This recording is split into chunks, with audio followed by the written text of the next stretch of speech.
Welcome to the Thoroughly Wrong Project with Lalo and Bob. We appreciate you spending some time with us today. Let's jump right into that weekly dose of things you can disagree with. Take it away, guys. All right. Good morning and welcome to the Thoroughly Wrong Project. How you doing, man? Pretty good. Yeah. Just a little groggy. I decided to do away with all that. I'm your host and this is your host and fuck it. Who cares? This is a Thoroughly Wrong Project. That's enough. Oh man. That last podcast was pretty good, man. I got a lot of comments back. Yeah, I think it's always good to kind of I feel like we're very well, at least I am. I'm very critical of the right, like publicly and constantly. Yeah. So I think it's always good to kind of like look at the other side, and, Yeah. because I mean they're not perfect by any means, not even close. So if anything, I say they're just as bad. So yeah, that's exactly what I was going to say. I think they're just as bad. I mean, just in different ways, Yeah, with the misinformation and the bullshit and I don't know, man. The whole thing's fucked up. This whole system right now is just, I don't know. It's like teetering on the brink. I read a lot about, are we headed for a civil war? And most everybody's like, yep, we sure are. And some people are like, we're already in it. Yeah, I can see that. I mean, hopefully it doesn't get to like actual war. I don't think the federal government would like let that happen again, if that makes sense. And then I don't think states that didn't come out right, Lalo. Like even like state governments, like I don't think, as far as like crazy as like states like Texas and Florida are, because they're like governors and like state, legislatures. They're like, they're kind of like in tune with Washington, so I don't think they would want, and they kind of know like deep down, like their states can't really survive without federal aid. Right.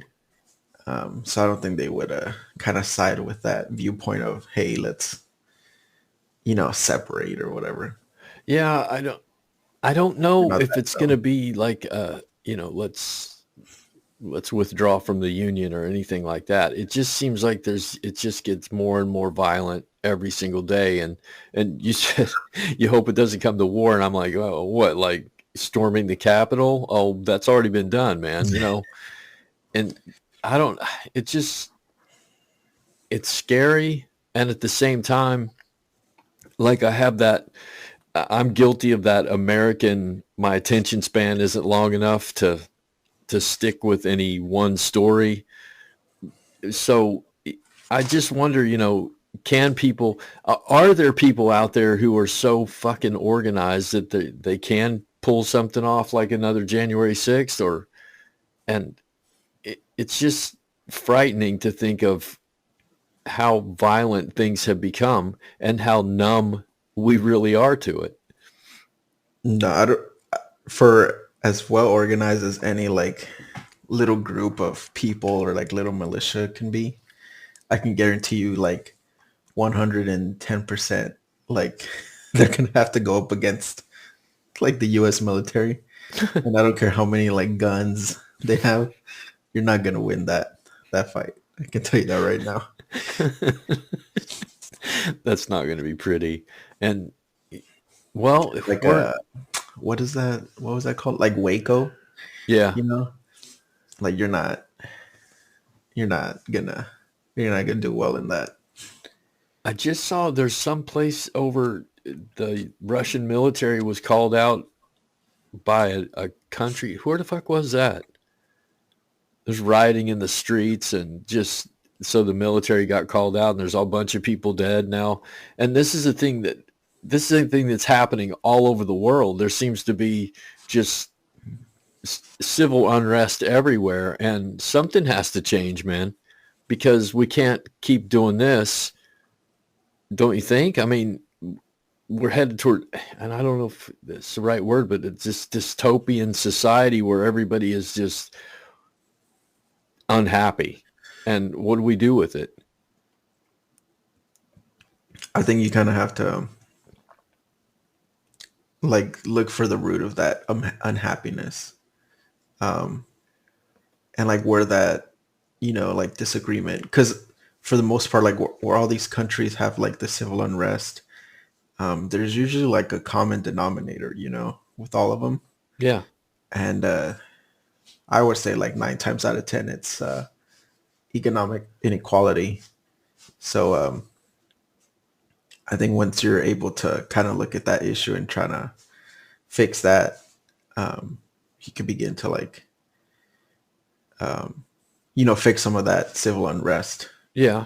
And then maybe some countries will kind of like look at the first one to do it, and kind of follow the lead, or at least take some inspiration into trying to look into their own issues.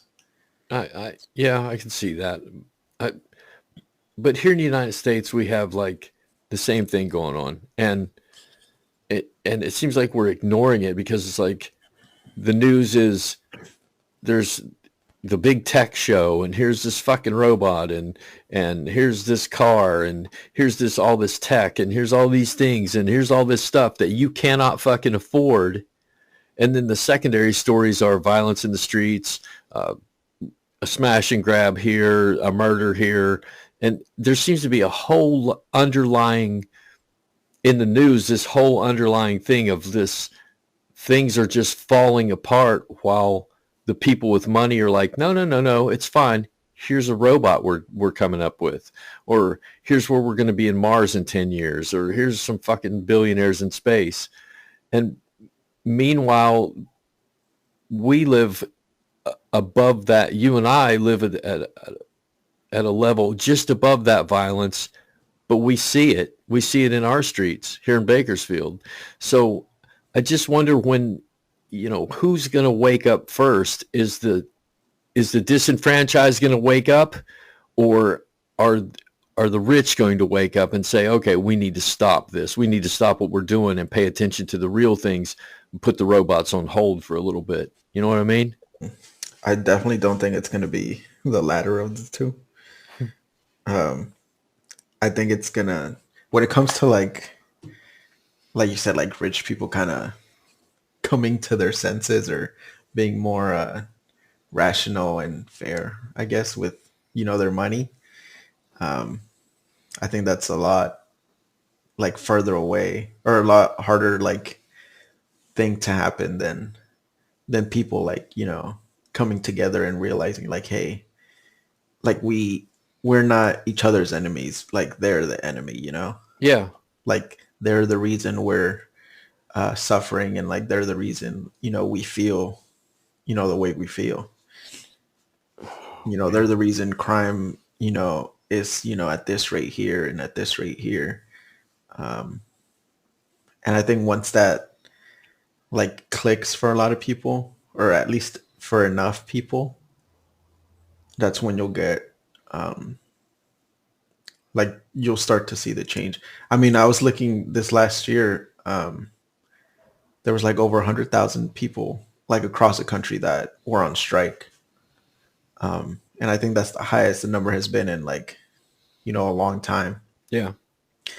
And it was, it's great to see because it shows like people actually like, realizing like, hey, what's our, common goal, and like what's really like the issue here. And then them taking that information and kind of coming together, and it's like I told you, I feel like the pandemic has kind of like hyper accelerated a lot of things for people, Yeah, I think And I so think too. one of those is the like the realization of yourself's worth, and what you're worth, and what your time is worth, and what your labor is worth. And fortunately, a lot of people are coming to the realization that it's worth more than what they're getting paid. And their pay doesn't have to be as low as it actually is. They're able to get more, more pay for their work. If they just kind of have to fight for it, because, the CEO on top's not going to willingly, just, hey, here's a 20% raise, Yeah. I can like totally afford to give you 20% raise and still make millions of dollars a year, but I'm not going to really do it out of my own free will.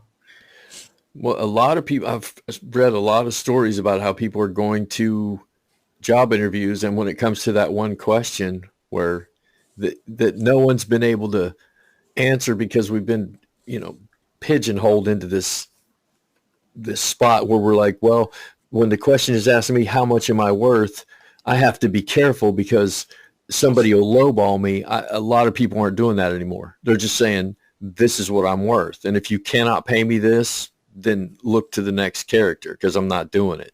And that seems to be a great breakthrough in the working class, to be able to look another person in the eye and say, I'm worth X amount of dollars. This is my education. This is my experience. This is what I got paid in my last job. Wasn't enough. This is what I want now. And if you can't pay me that, then I'll move on to the next person. That's great, man. But the problem here is when everybody starts doing that and nobody's working, then we have this, what we have right now, which, the government's releasing all this, unemployment's only 3.2%. And that's not really true. There's a lot of people out there that aren't working that aren't on the dole, man. You know what I mean?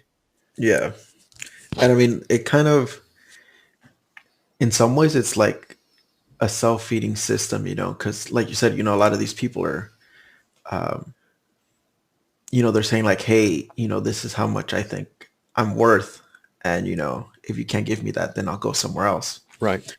And like you said, it used to be where someone would just come in and like, hey, I'll do it for, X amount less. And like, okay, you're hired. But like you said, that's not really happening so much. So there's like this huge, and I mean, you see it and I see it all the time. Like, it seems like everywhere is hiring, Mm-hmm. So these companies are kind of forced to,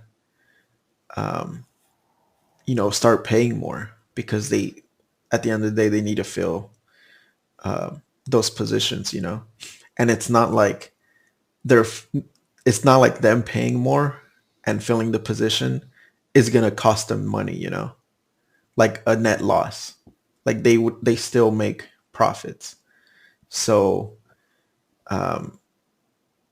it's, like I said, it's something they're able to do. They're very hesitant about until they're like literally forced to do it, or else they're losing money. Because if they were like raising the minimum wage, and then started losing money, they wouldn't do it, because they're losing money. Right. But they're raising it because, no one wants to work for, X amount of dollars, but yet they're still making money. So it just goes to show you, like, they're able to do it. They just don't. Yeah, they've been able to do it for years. And all it's been is about the bottom line. How much profit can we make? How much profit can we make? And at whose expense? It's unfortunate now, though, right now, because the inflation rate is out of control. The gas prices are out of control. Food prices are out of control. And it came at the same time as raising of the minimum wage in California and all these other places. So they're making false analogies back and forth. See what happens when you raise the rates? Look at the gas prices. And that's not what's happened, but they're using it. They're trying to use it against us. And I say us very loosely. I think I've become a total fucking socialist because of you. Dick. Whatever. I mean, I'm thinking in terms of the workers, and I'm thinking like I'm a team of people trying to get out of this mindset. And I'm not in the mindset. I mean, I'm not in the life anymore. I'm not living paycheck to paycheck. I'm not doing that anymore, but I'm still, my heart is still with everyone who is. You know what I mean? We need to fight this. We Yeah. need to fight this. And the It teachers are fighting back now too. And I'm sure your girlfriend's a teacher, right? yeah. Yeah, the unions are, there's murmurs in the unions of you're either going to pay us more or we're not going to do as much. And that's totally fucking fair. I watch my wife every day come home and work on her, grade her papers after school and work till 8 o'clock at night. Well, when school's out and people are like, well, you get 3 months off. Well, when you work 20 fucking hours a day for 9 goddamn months, yeah, you need 3 months off. So this, don't you think? Yeah. Yeah, seriously. It's like you need to pay these people more.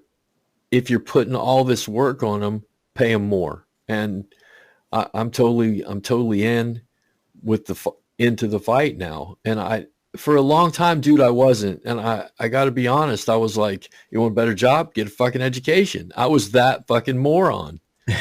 I was that guy. And I was biting into if you raise the wages, you'll raise the prices. And I was that guy. And now I'm not, because I see it from a completely different viewpoint. You can't force people to work 12, 14, 16 hours a day, double shifts, and pay them between $8 and $10 an hour. And when gasoline is fucking $5 a gallon, fuck you, man. I'm not working. I'm not doing that anymore. And I'm totally with these people. Totally there. Yeah, I think that's like I don't want to say like the easy thought, but like that's like your first thought, Because I mean, I used to think like that too. And I know a lot of people do. I've talked to like even some of my friends, and they'll talk about like fast food jobs and like, oh, well, you want a better job, like go back to school. And I'm like, oh yeah, tell that to like the single mom of like 2 kids, Yeah. trying to, pay rent and stuff. Oh yeah, just quit your job, go back to school, and in 4 to 6 years you'll have a degree And it seems to and be, get a better it's job. reductive, It's like, if you want a better job, get an education. And then somebody like you or I would say, well, what about the single mom? Well, she made bad choices. And it seems to be reductive. It goes all the way back to, it's always the fucking single mom's fault. Always. And that's where people get fucking angry who are in that situation. Is like, listen, I'm a single mom, but that wasn't my fucking fault.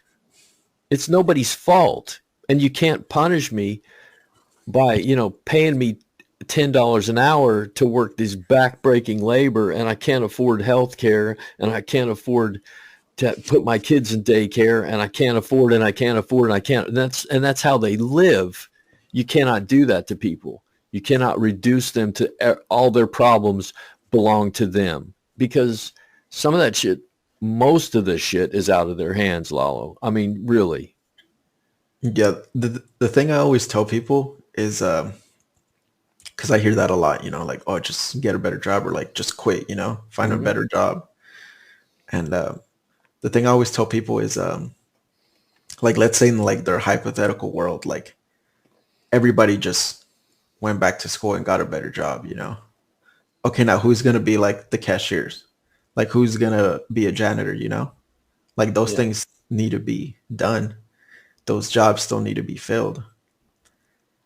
So if everybody just got a better job, like who's going to do those jobs, And then a lot of people tend to say, oh, like those jobs were never meant to be like a career, like they're supposed to be for like high school kids or like part-time, like workers that just want like some extra cash. And I was like, you're not going to run like McDonald's off fucking high school kids, Like that just doesn't happen, Where do you think that came from? I think those are just like right wing like talking points that like make it sound like on the surface they sound very like, oh yeah, that makes sense, Yeah. But Like But it once you, does make sense on the surface, and that's where you and I have talked time and time again. You got to take these arguments apart, and you got to critically analyze them and look at them. And what are you trying to really say? You know? yeah, like, and I've told, like, I've talked to people, and I always like, at some point I bring out like my main argument. That's like, my main argument is nobody should, nobody that works 40 hours a day should be like, or not 40 hours a day, sorry, 40 hours a week. Yeah. Nobody that works 40 hours a week should be like, starving or in poverty. Um, and that's just like my own personal opinion. Yeah. And like the main issue here is whether you believe that or not. Like, do you believe someone that works at, McDonald's for 40 hours a week? Do you believe they should be, you know, poor in poverty? And, your answer to that question kind of dictates where you stand on the issue. Yeah. A lot of people are going to tell you, yeah. Don't you think? It's Yeah, a not. lot of people think that, but that's kind of where you come into the differences of like ideology, I guess. Right. Um, and then at that point, it's kind of like once you have that information, you could kind of mold and like change your argument to kind of try to steer them away from that belief, or that way of thinking. Yeah. I'm That not sure. ultimately, that's what you're trying to change, that belief and that way of thinking. Yeah. I'm not sure how I did it. You know what I mean? I'm not sure I'm not sure what happened. I mean, I can tell you at points in my life, you know, where I started to change, but I can't tell you where that aha moment was where it's like, man, I am totally fucking wrong here. And it comes from those little things that like you and I use, like, well, if someone's working 40 hours a week at a backbreaking job, or they're on their feet for 40 hours a week, do you think that they deserve to be living in poverty? And the first answer is, well, no. I mean, because it doesn't matter if you're sitting behind a desk for 40 hours or standing on your feet or digging a ditch or driving a truck. It doesn't matter. Though everybody who's working should be out of poverty. And I don't know where I made the change, because like for literally for years, I was a hateful motherfucker about it. And Yeah. I was a hateful, like, hey man, it's not my fault. If you got to work at McDonald's, you got to work at McDonald's. Thank you. Please drive through if that's what you're doing. And at one point though, it seems like I've flipped completely to the other side, and like there's empathy now towards workers. There's I see the needs. I see the unhappiness of somebody who's spending 8 to 10 hours a day at a job away from their family, and then they get $600. And that's so fucked up, man. So fucked up. And we need to change everybody's mind into some sort of empathetic mode. Hey, think about what you're saying. You're just denouncing people and brushing them aside. Like, you were lucky. If they want to work for it, they can work for it. If they don't, fuck them. Let them flip burgers. Yeah, and I think that's one of the most important things we kind of have to realize, because that mindset of that you just explained, it kind of makes you like think less of other human beings simply for what they do.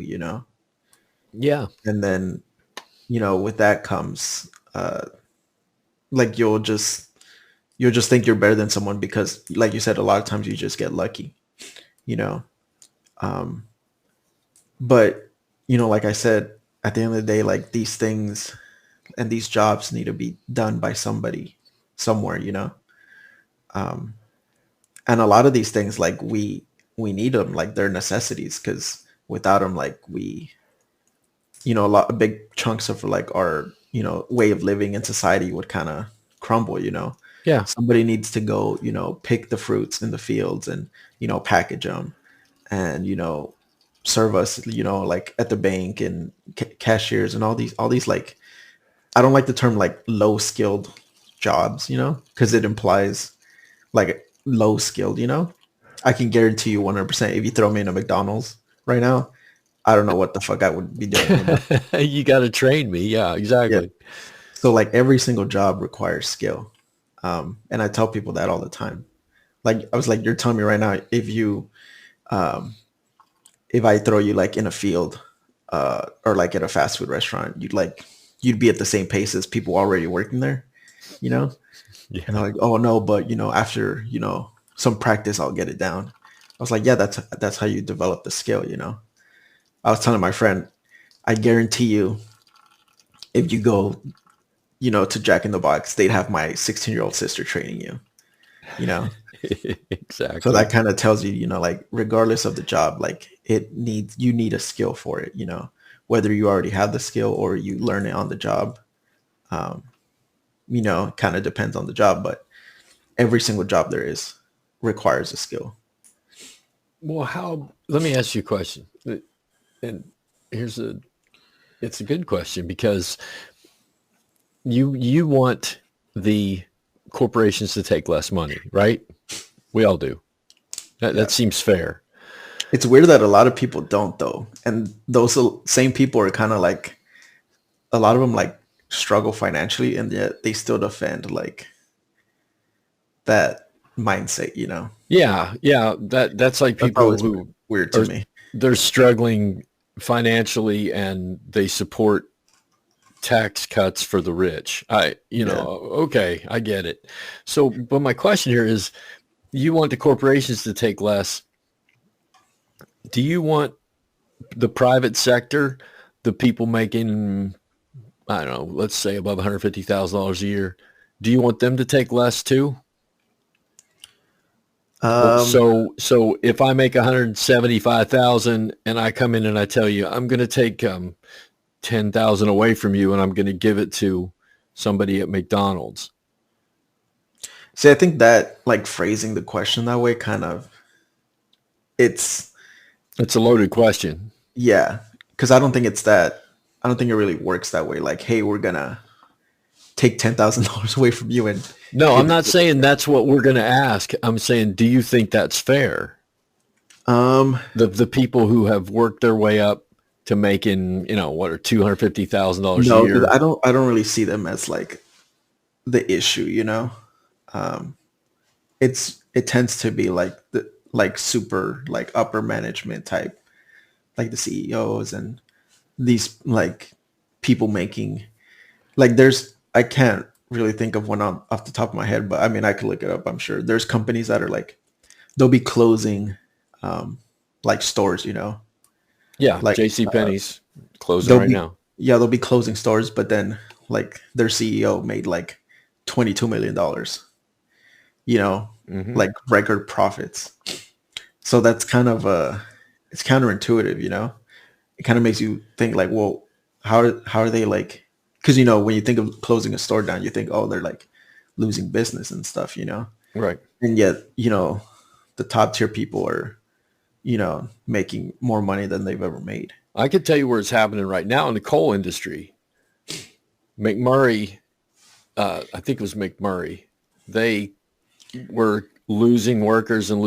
So what they did was they reorganized and they fired a bunch of people and they paid their top people a 10% bonus and they gave their CEO almost, I think, $8 million. So it's happening everywhere. But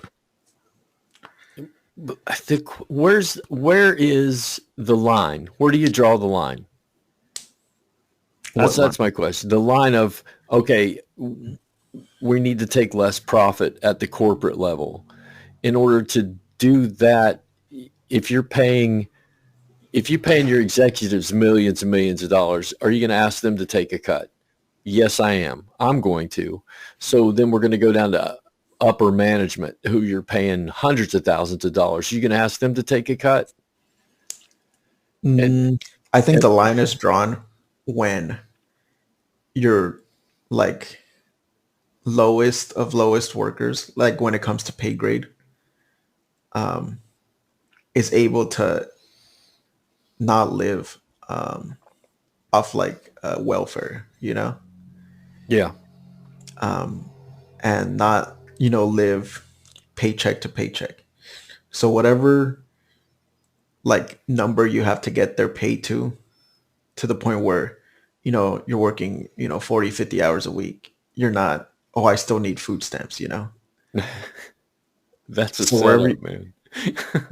so wherever you get to that point, I feel like that's a good, at least to start. Yeah, yeah. I watched this thing on Walmart where they actually their business model is actually putting people in a situation where they need government subsidies even though they're working 40 hours a week.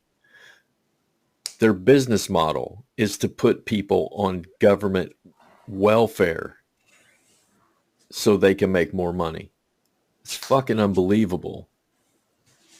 Yeah, because I So, mean, at the end of the day, these are private companies, and I think one of the causes of like this issue is many private companies, they don't answer to their workers. They right, answer to like they're their shareholders. their shareholders. So they're trying to make them as much money as possible. So you kind of have to cut corners somewhere and shave off dollars here and there. And unfortunately, those dollars usually tend to come from the bottom. So I think once we kind of start steering away from that, like a company should serve their employees and like their customers, not some like board of like supervisors, or board of directors or whatever. Yeah. I just had one Because of those aha moments. because I can guarantee you, without those shareholders, like that company still survives. They still Yeah, make money. Amazon without their, board of directors, like it's still Amazon. it's still They Amazon. they're not gonna collapse. I had just had one of those aha moments where you're like the the corporation serves its shareholders. That's why the workers don't make money. But what if we made the workers the shareholders? What if we turned over, you know, a lot of businesses are doing it now. Let's make the Yeah, they'll give you, workers. like, stock options and stuff. Yeah. Okay. So now the workers are owners. They're the shareholders. And now we serve the shareholder. We're still serving the shareholders. It's just our workers. That makes more sense. That's like a worker co-op right there. Yeah. Yeah. Socialism 101. The workers own the company. Yeah. I'm still working on my business model. And I I was gonna go a couple months ago, I was gonna launch, but my mindset has changed to the point is like, so, and I used to think, how much money can I make? And now my mindset has changed to the point that how can I take care of people? That's it. And that's the oddest feeling for me, because I used to think, okay, I'm going to go into business. I want to make as much money as I can so I can be comfortable, so I can have this and that, and I don't worry anymore. And now I've changed over. I've flipped completely over like a turtle in the sun, man. Like, how can I take care of people? How can I employ people and make them happy and make them, if I make them happy, then we make more for everybody. So I've changed my business model, except I don't have enough education and I don't have enough experience. So I'm doing the research now about how I can make that happen. I don't want to employ anyone that I can't pay well. And that's where we need to be. It's And I where mean, those everybody needs to be. those those two like thoughts don't have to be separate. They could be in some way like connected. Yeah. It could be like, how can I make as much money as possible to take care of as many people as I can, Yeah. So it's kind of just the way you approach the situation that really matters. Because I mean, the way I always see it is, I hear this a lot, like, oh well, when you start a business, like you're the entrepreneur, you're the one taking the risk, you know, so Right. you should be rewarded the most. And I mean, Oh in, no. in some, like I can understand that, and I can somewhat agree with that to some degree, But I always tell people like let's say you start like a car dealership, right? And you kind of have to come up with like that like starting capital Right. to buy your first car, or just start the business and get everything you need to actually start running it. But at the end of the day, you could only make as much money depending on how many cars you individually sell. So let's say you could sell, you know, most like 10 cars a month or whatever. Like that's your limit. Like anything, like that's as much money as you can produce for yourself by yourself.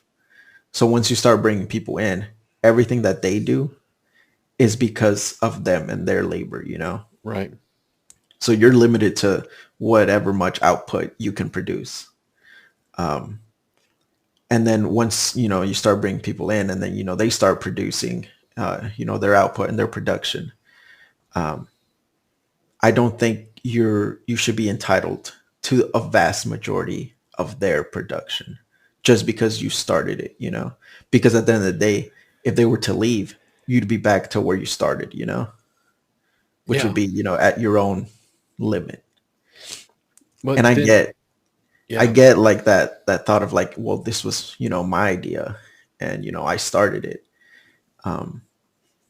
But there has to be like kind of, it's like a needle, like going back and forth, like where you draw the line of, hey, I produce, $100 a day, of whatever service or good you're doing. And then this person I work with or that I hired is also making $100 a day. How much of that $100 am I entitled to because I'm the owner? Is it $90? Is it $80?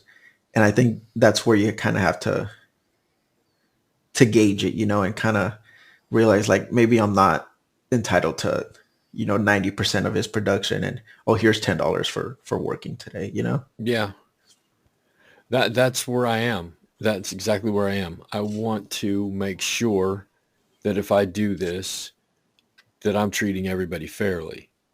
And I understand I'm going to have the overhead, and I got to do the equipment. I have a large responsibility, but what I need to remember is all that equipment doesn't run on its own. I can buy 10 backhoes. If I don't hire 10 people to run them, then they just sit there. So I want to be fair about this. I want to take care of people. I want a business co-op, but I don't understand how that works, especially in a startup scenario. It's like I got to get enough capital in to pay everybody. It's And rough, I mean, man. I think It's I've rough. yeah, I think I've talked about it too before, where I don't necessarily, I'm all for like a democratized, workplace. But I also see the value in like leadership and kind of having someone, especially early on in a business, because that's when it's most likely to fail, especially for small businesses. I can see the value and the importance in having someone kind of like steer the ship for a while Yeah. until you kind of, you get out to sea. And then from there kind of start, like, all right, guys, like, how do you guys want to work this? Like, we're good, like we're bringing in like steady clientele and like steady business. Like, how do we want to go from here? Once you're there at that point, you can kind of, begin to kind of really like value everyone's input. Not that you didn't before, but Right. like Everybody has to improve the suffer business. in the beginning. I get that.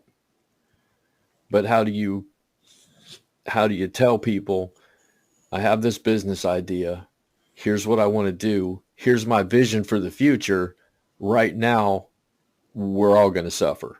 And that's not where people are. That's not where people are.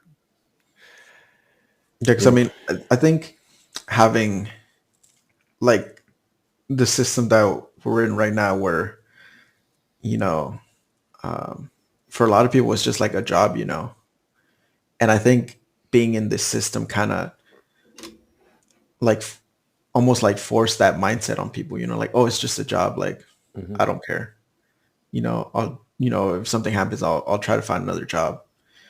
But I think if that system was different from the get-go, we would value our own job a little bit more, just Yeah. because we'd be we'd be a part of it, and not just Yeah. a part of it as in working, your 8 hours and then going home, but a part of it is like, being in these, like administrative meetings and, making decisions and helping make decisions for your workplace.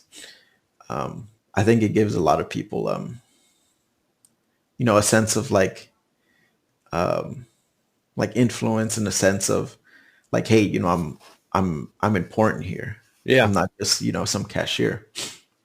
There's a lot of pushback. I mean, I'm serious about this. I've been doing a lot of research and a lot of thinking and a lot of trying to figure this out. But when you go into these entrepreneurial websites and you read their books, there's a huge pushback against what I'm trying to do. And there's not a lot of people out there with my mindset. They'll tell you, oh, okay, you want to start a business, it's your idea.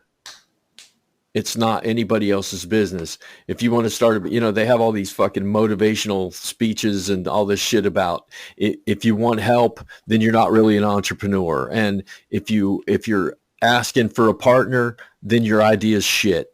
And they have this thing of like, if you're going to do this, do it on your own. And at the end, you'll be successful and people will be working for you, not with you. And I'm like, man, that's not how I want to do this. So in all this push back towards me on my idea, it makes me just dig in further, because if you're fighting against me, then that's telling me there's something going on here. I'm onto something. So I'm taking your ideas and my ideas and their ideas, and there's got to be a way to bring people in and give them my vision. You know what I mean? Yeah. Yeah. And I mean, sometimes that's for a lot of people, or for a lot of like startups, that's like one of the hardest parts, trying to find people as motivated to kind of believe in the vision, I guess, Yeah. I've been looking for 2 years. Yeah, and like I was saying, a lot, like a big reason why that's so hard is because a vast majority of people are kind of in that mindset of like, hey, it's just a job, Hmm. I'm not really trying to do all this that you're proposing. Yeah. And they're programmed to not trust people who own businesses because they're out to get you. Yeah. Yeah, so a lot of, and um, like that thing you said earlier, like, hey, you know, it's my business, I'm the one taking the risk, so I should be rewarded the most. Yeah. I always kind of laugh at that because regardless of who's taking the risk, like there's going to be risk involved, if it's like if you start up your own business and kind of run it yourself, and you like something bad happens and you can't sustain the business, you're going to have to close it down. Yeah, sure, you took the risk, but all those people working under you, like now they're out of a job, Yes.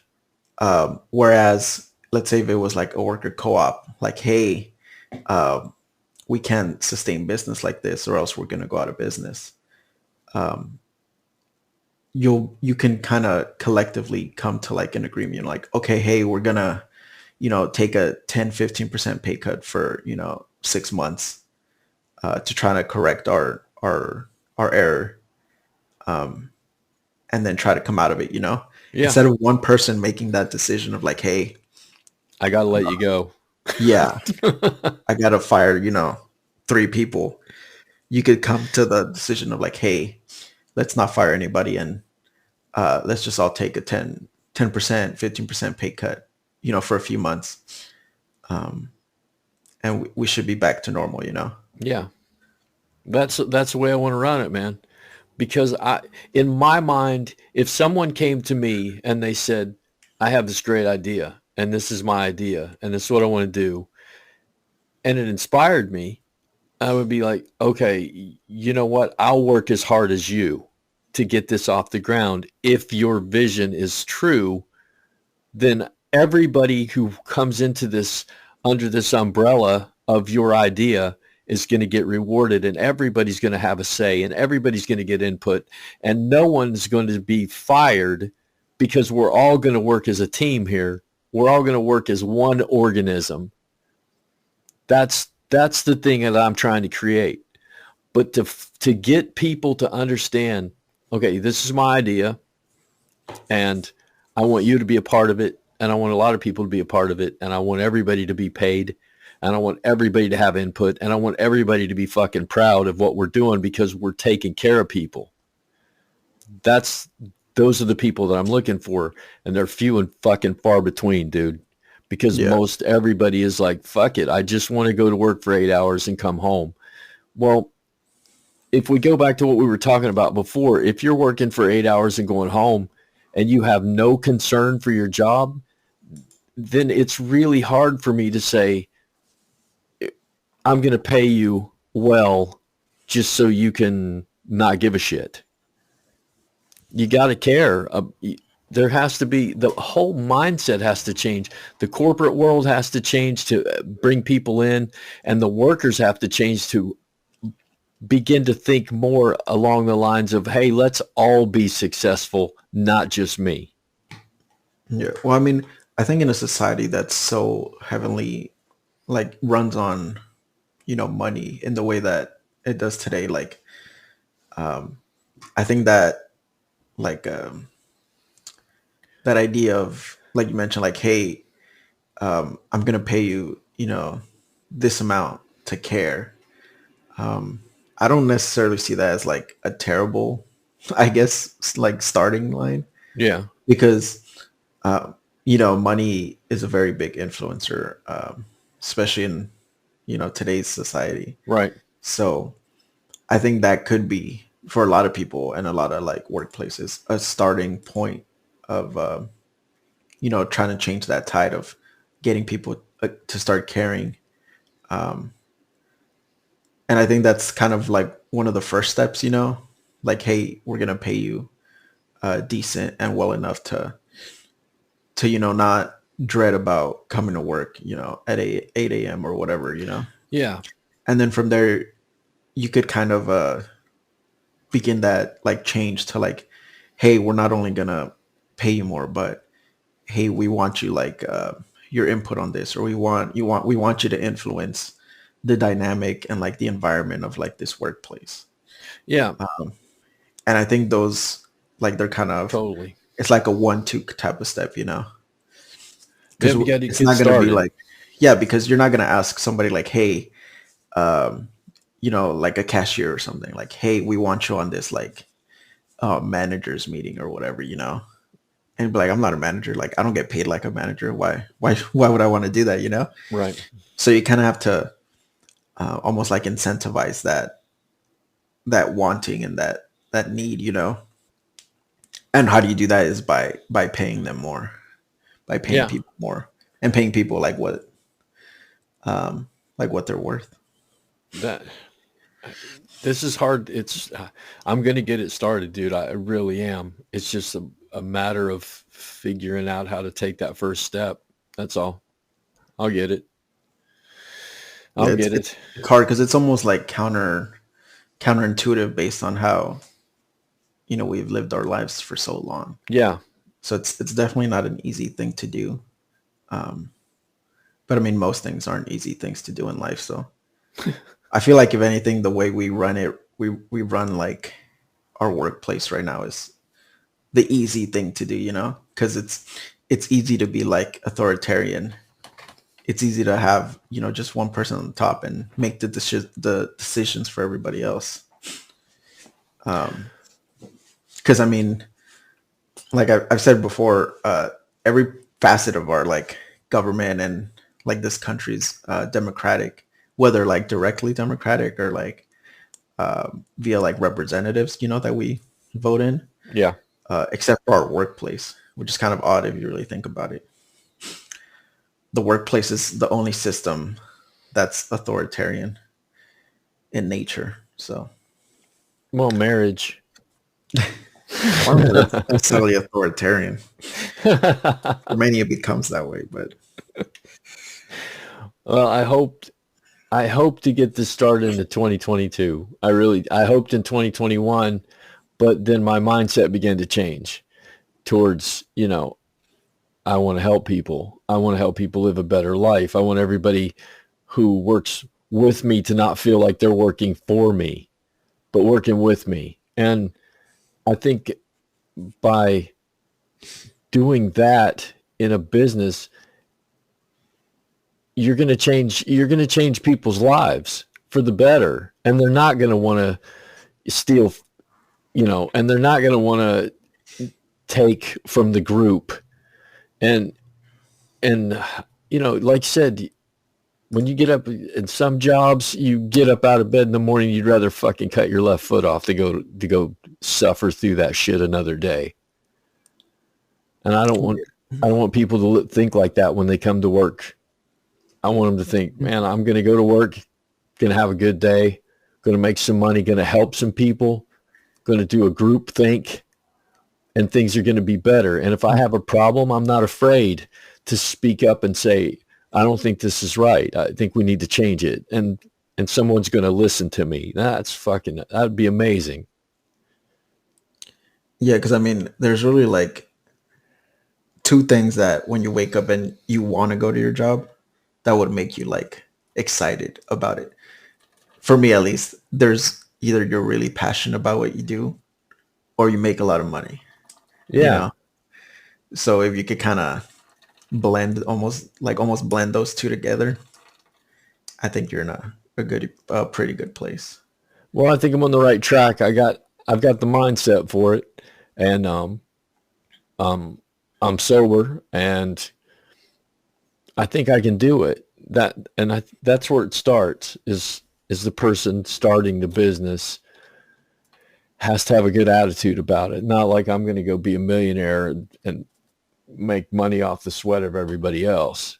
I'm going to go make money and I'm going to sweat with them. And that's where I want to be.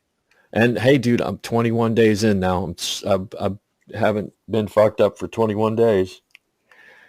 Congratulations. Hey, yeah. And somebody laughed at me the other day, asked me if I wanted to drink. I said, no, I'm done. And they were like, well, how long you been done? I said 21 days, and they laughed. That's not very long. And I'm like, well, 44 years of fucking drinking, 21 days is a long goddamn time, okay? Yeah. It doesn't matter if it's 1 day or 1 hour. It's like, how long can you hold your breath? Like, 2 minutes. Oh, that's not very long. It's not very long, brother. Oh, man. I like it.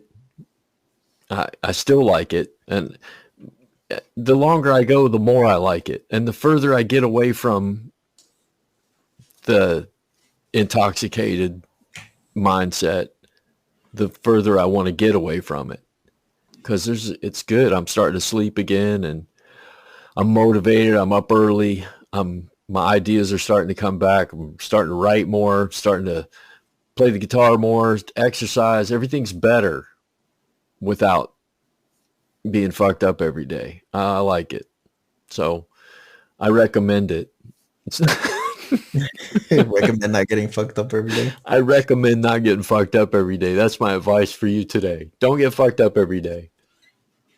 Well, I don't get fucked up most days, so I think I'm on a pretty good track. Just remember, when you hit the tipping point of 50-50, you're getting fucked up too much. I think right now I'm at like a 98 to 2. Oh, So right. Well, see, now that works. That works. I wish I could be like that.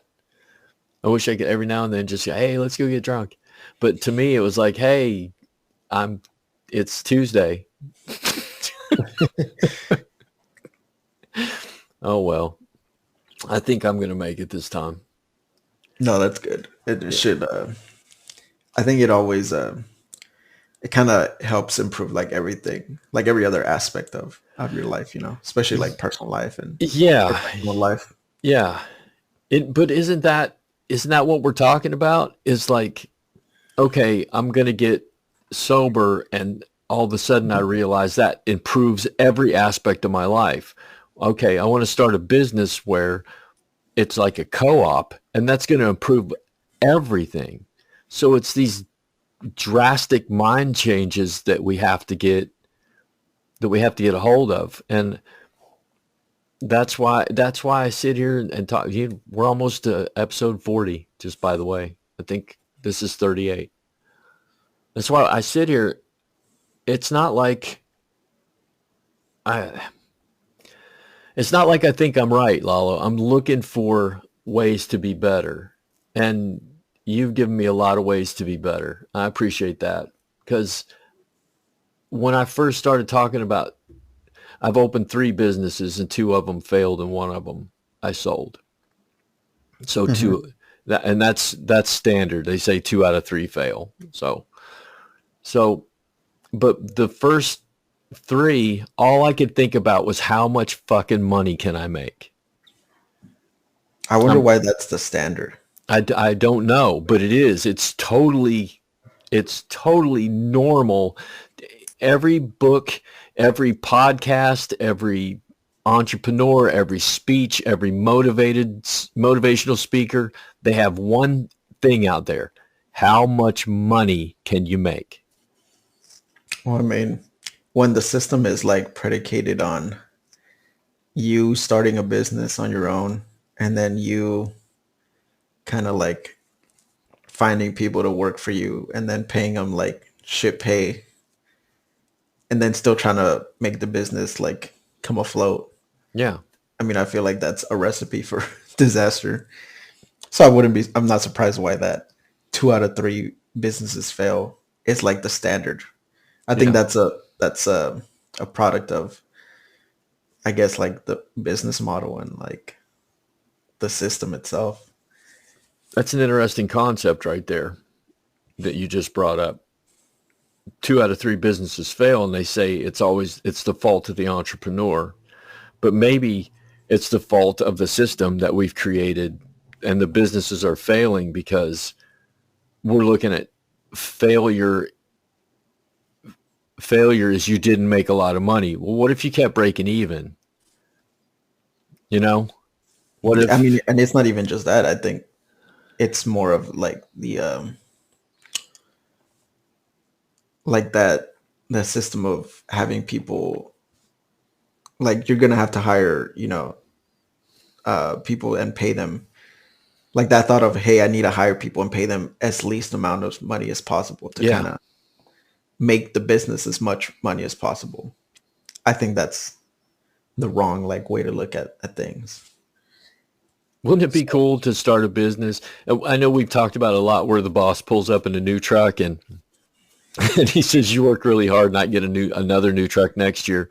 yeah. Wouldn't it be awesome if you made enough, you got an Amazon level or some shit like that, and you say everybody gets a new truck.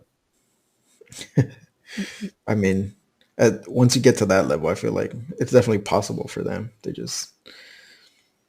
I always tell my brother, like, because he works for Amazon, and like, I remember, like, during, like, Thanksgiving, they gave him, like, a little Amazon branded, like, pumpkin pie. Yeah.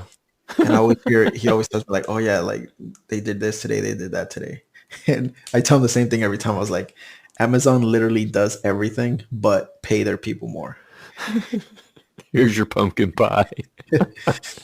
I'm going to space. Here's your pumpkin pie.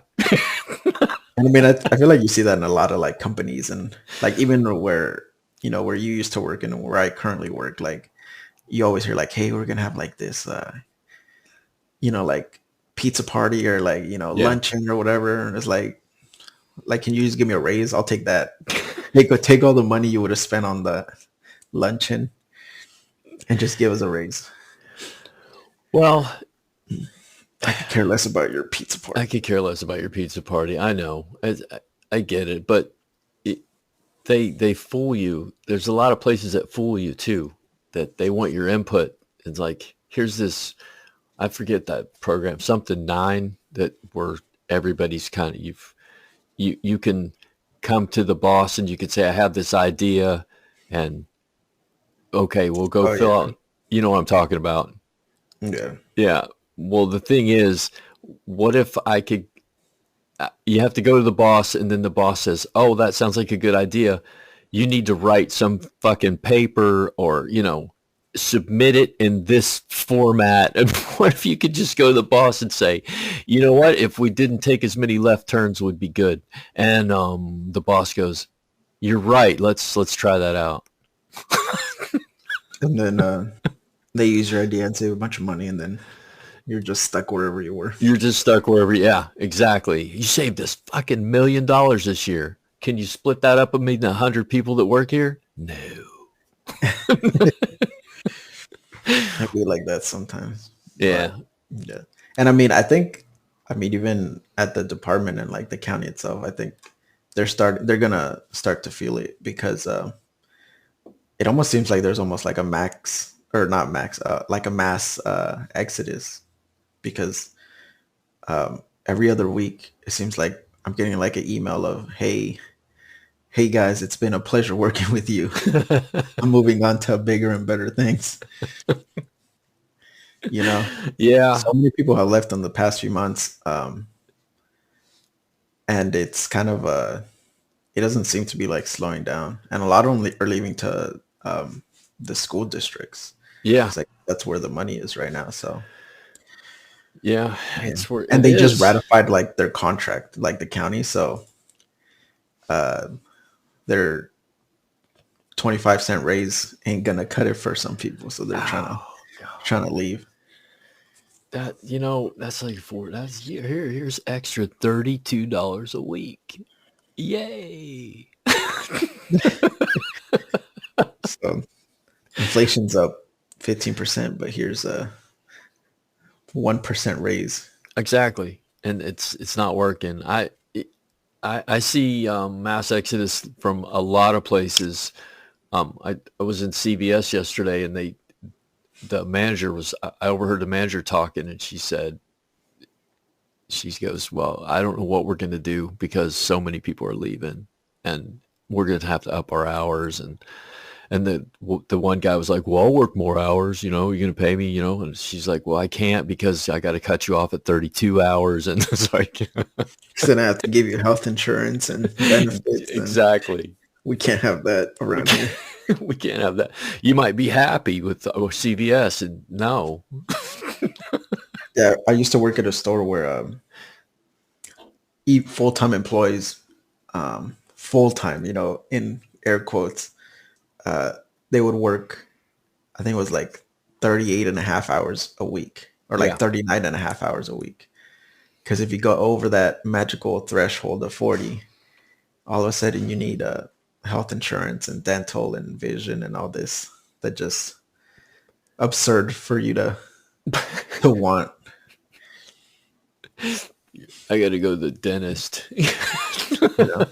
That's why I tell people like to me it's very odd that our health insurance is tied to our employer. Like Yeah. that shouldn't be a thing because then like you get that, you get companies like undercutting and underserving, their own employees just because they don't want to pay their health insurance.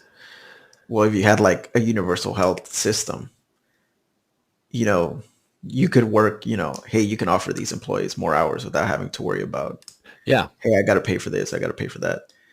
And then, your business runs smoother, you have people to actually work it It to is meet the amazing demand. that people can't see that, dude. It's amazing that people cannot see that very thing you just said. That's one of the simplest fucking concepts to me. It's like, okay, universal health care, no longer a corporate need. Corporations can say, okay, the millions of fucking dollars that we are taking out of your check, we're no longer going to take it out of your check, and we're going to put some more in. So everybody's going to make more money. Everybody has health care. System works smoother. More people are happy. More people are healthy. And why can't you fucking see that? And that's maddening to me. And the Affordable Care Act, and people were, called it, I don't like to, when you call it Obamacare, because I don't like Obama. Then stop fucking calling it Obamacare and call it the Affordable Care Act, which is what it is. Like the Obama phones. Yeah, Obama phone. It's not Obama phones. That's just a moniker that you assign to it to make it a negative thing. That's all you did. I kind of like that name though. Obamacare has like a word to it. Affordable Care Act or like ACA or whatever. The ACA, man. That's what it is. Too much. Is it too much for you? It's a too complicated word. Doesn't need to be. Just Obamacare. Just to remind people like who gave it to you, Yeah, that's what I'm trying to get away from because everybody hates him. What if we still had like Nixon care, or the Nixon war? On drugs. We don't call it the war on drugs. What it's called as long as it actually works. So. Exactly. But, you're one of those critical thinkers and you're you could even call it Reagan care and I wouldn't mind it so much. I would balk at it a little bit. How about Bush care? See, now you got a problem. All right, man. All right. It's time for me to go exercise, man. As much as I don't want to. I've actually started doing that this week that I've been off work. Yeah. So I figured I have so much free time, might as well do something. Oh, you go back to work tomorrow? Yeah, tomorrow. I'm sorry. It's okay. I'm going to go to work tomorrow, but with a smile because I like my job, See, I strategically placed my time off right after our winter recess. I know. I just knew people were going to be that's usually when you come back and catch up on all your shit. You have a lot of people that were, it's almost like you need to recover from the time off, Yeah. You have to put in the double time because people were, crisis don't stop during Christmas break for Exactly. the clients. So, I mean, and I'm in their text chat and text thread. So it seemed pretty hectic last week. So I'm glad I wasn't there. Well, that was a good call on your part, man. I'll just wait till you guys get it under control and I'll come back. But maybe if they paid you $250 a day, you might show up to help out. Yeah. Exactly. And that's where I am. Show up at 7:30. Yeah. Show up at 7:30. I'd give you 15 minutes extra, bro, just for that.